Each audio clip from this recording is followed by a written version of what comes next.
When I lived in New Mexico, a friend of mine took me to this cave she'd heard about up in the Jemez Mountains.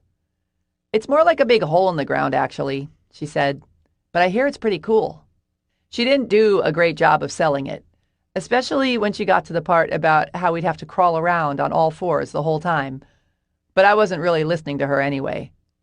Caves don't interest me, no matter what size they are. I was only going for the road trip and the hike through the mountains and this great burger place that I discovered the last time I was up there. The cave was just a necessary part of the trip, like stopping for gas. After a glorious drive beneath the endless New Mexico sky and a beautiful hike on a red dirt path through a pinyon pine forest, we got to the cave. It was just as she described, a little hole at the base of a small hill just big enough to crawl through. My friend tossed me a pair of knee pads and a flashlight and headed in. I followed her on my hands and knees, holding my flashlight with my teeth, and by the time we were about 10 minutes in, I felt like the entrance and my chances of ever seeing another burger again had vanished.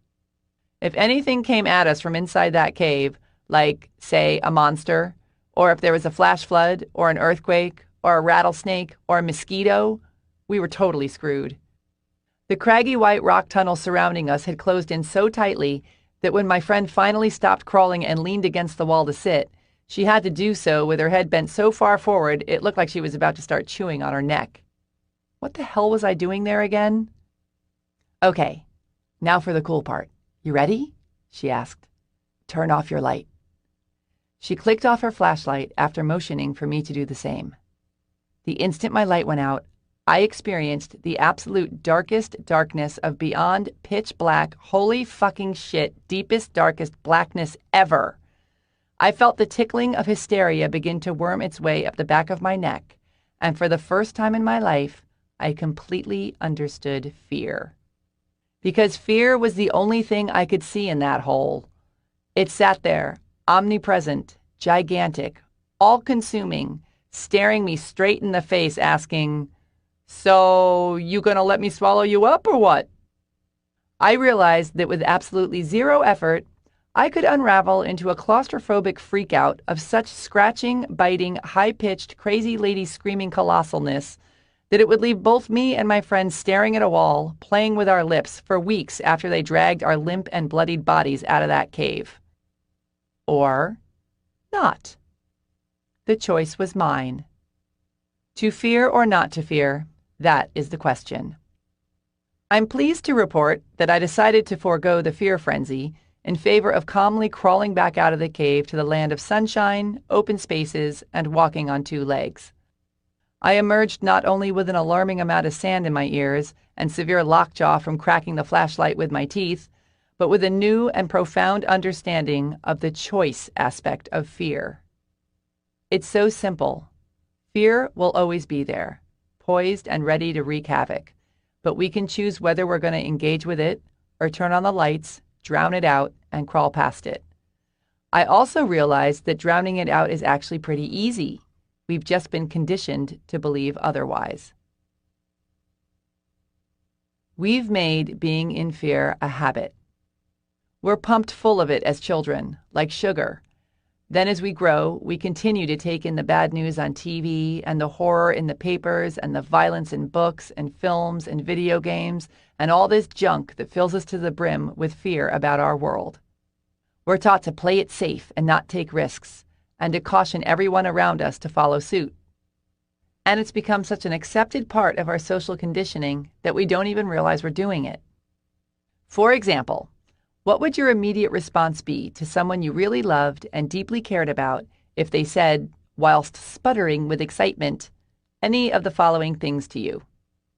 I'm taking out a gigantic loan to build my dream business. I'm going to travel around the world for a year by myself. I'm quitting my secure, full-time job to become an actor.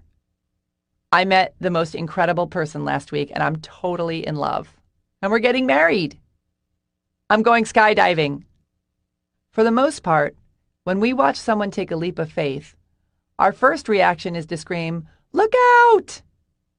We've not only made a habit out of smearing our fear and worry and doubt all over each other, But we pat ourselves on the backs for it because we believe that it shows how much we care.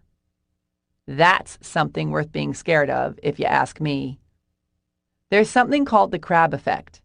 If you put a bunch of crabs in a bowl, and if, while they're all in there crawling all over each other, one of them tries to climb out, the rest of them will try to pull him back down instead of helping to push him out. No wonder they're called crabs. Imagine how different our world would be if we were less crab-like. If we were not only taught to really, truly believe in miracles, yes, I realize how dorky that sounds, but were rewarded and supported instead of cautioned and screamed at for taking huge leaps into the unknown. We give a lot of lip service to the idea that anything is possible, and we all grow up with posters of kittens and baby seals on our walls that say, "Follow your dreams," on them. But should you actually do something radical, all the flashing lights and sirens go off. Know what I'm saying?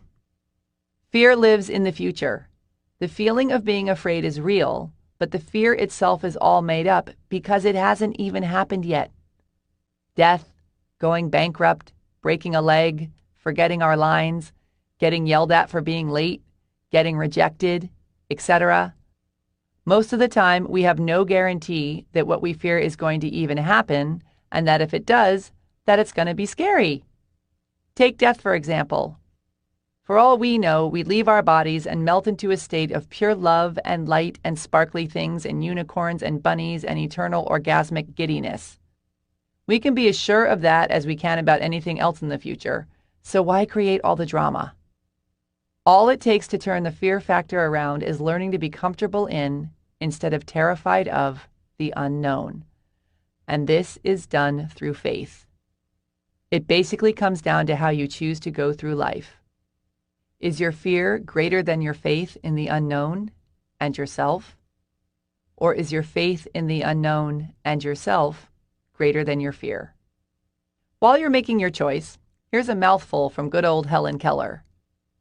Life is either a daring adventure or nothing. To keep our faces toward change and behave like free spirits in the presence of fate is strength undefeatable. There's that incredible moment when you decide, screw it, I'm going for it, and suddenly the thrill overtakes the fear. And then you're flying on the magic carpet. You're signing on the dotted line to buy the house, confronting your father, sliding the ring onto the finger, stepping onto the stage in front of thousands. I mean, talk about feeling alive. On the other side of your fear is your freedom. Here are some helpful ways to navigate your way through the jungle of fear. 1. View fear from your rearview mirror. Think about some radical thing you did in the past that literally gave you the shakes. It was so big and scary. And now look back on it. How terrifying is it now? Can you conjure up any scary feelings about it? Even a weensy twinge of fear?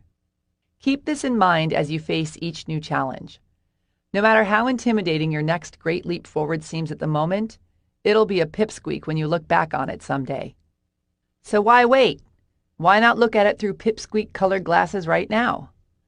Envision your challenges from the future. Look back on them from a place of victory, and they will lose much of their power to paralyze you. I always use my first trip to India as an example when I'm being a weenie about doing something that really scares me. It was one of my very first international solo trips, and even though my experience with anything Indian up to that point pretty much consisted of a couple Ravi Shankar CDs and some chicken tikka masala, I figured it would be such a cool place to see. I wanted to go somewhere totally new and experience a reality that was as different from my own as possible. I thought going to India would be like going through the looking glass. So I buy my ticket, and then it hits me. What the hell am I trying to prove? Why am I doing this? I'd never gone anywhere that far away by myself before, where I knew no one, didn't speak the language, had no idea what to expect, and I swear I built it up to become one of the most terrifying things I ever did in my life. Because I imagined myself as this tiny little dot, all the way on the other side of the globe, floating around in space where I was utterly anonymous, a ghost, a stranger, where I could disappear without a trace and nobody I loved would have any idea what happened to me. Poof! It got so bad that I started fantasizing about seriously injuring myself, or that my best friend would die so I wouldn't have to go. For some reason, just canceling my ticket never entered my mind. As luck would have it, however, nobody died, and I found myself being driven to the airport like I was going to my own funeral. The moment I stepped into the international terminal at the airport, however, I was swept up into a sea of colors and people from all over the world and movement and languages, and my terror was instantly bulldozed by excitement. I'm going to freaking India! When I got on the plane, I sat next to this gorgeous Indian woman wearing a pink sari and huge gold earrings who turned to me, smiled, and offered me an M&M. And that's when it really sank in. You're not alone, you ding-dong. You're surrounded by people. And one of the most basic, common human needs is connection. I then proceeded to spend 2 months traveling around a country that is now by far one of my favorite places on this planet, and that sparked in me a love for travel that has completely changed my life. This and other examples from my own life keep proving to me over and over that our greatest fears are the greatest wastes of time.